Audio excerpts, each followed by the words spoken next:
Assalamualaikum warahmatullahi wabarakatuh. Kajian tindakan saya ialah teknik intonasi dalam kemahiran mengenal pasti subjek dan predikat bagi murid tingkatan 1. Pertama ialah isu. Murid kurang mahir dalam mengenal pasti subjek dan predikat dalam ayat walaupun penerangan dan latihan telah diberi beberapa kali. Guru mendapati terdapat 20 orang murid dalam kelas benar-benar lemah dalam menguasai kemahiran mengenal pasti subjek dan predikat dalam ayat. Kedua ialah melalui pemerhatian. Sewaktu guru menjalankan PDPC, guru mendapati murid sangat lemah dalam menguasai subjek dan predikat dalam ayat. Kelemahan murid ini telah dikesan semasa sesi soal jawab dilakukan kepada mereka. Mereka tidak mampu memberi jawapan dengan tepat dan yakin.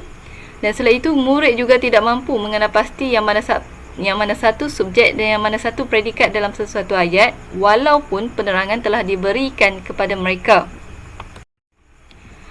Yang ketiga ialah refleksi.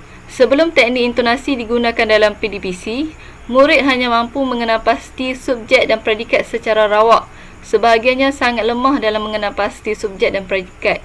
Hal ini dapat dilihat apabila murid tidak yakin dalam memberikan jawapan yang diajukan kepada mereka. Jadual di bawah menunjukkan keputusan ujian pra sebelum teknik intonasi digunakan. Seterusnya ialah merancang. Berdasarkan masalah yang telah dikenal pasti, strategi pengajaran dan pembelajaran yang digunakan adalah tidak sesuai.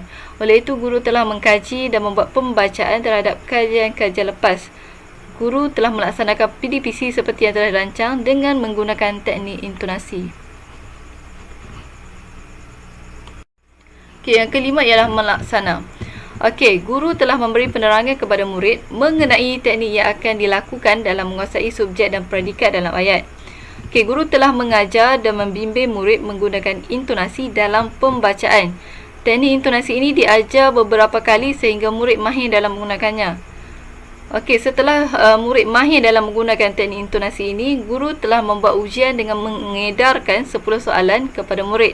Soalan tersebut mengandungi 10 ayat yang meminta murid mengenal pasti subjek dan predikat ayat tersebut. Murid perlu mengenal pasti subjek dan predikat dengan menggunakan teknik intonasi yang telah dipelajari oleh mereka sebelum ini.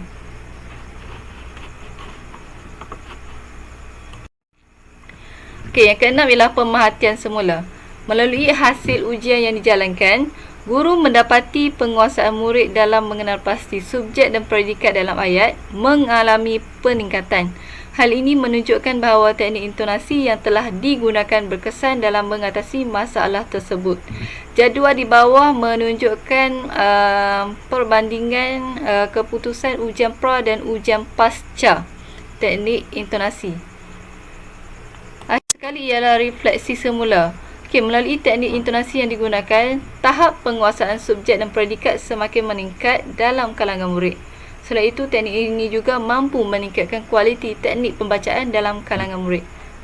Sekian, terima kasih.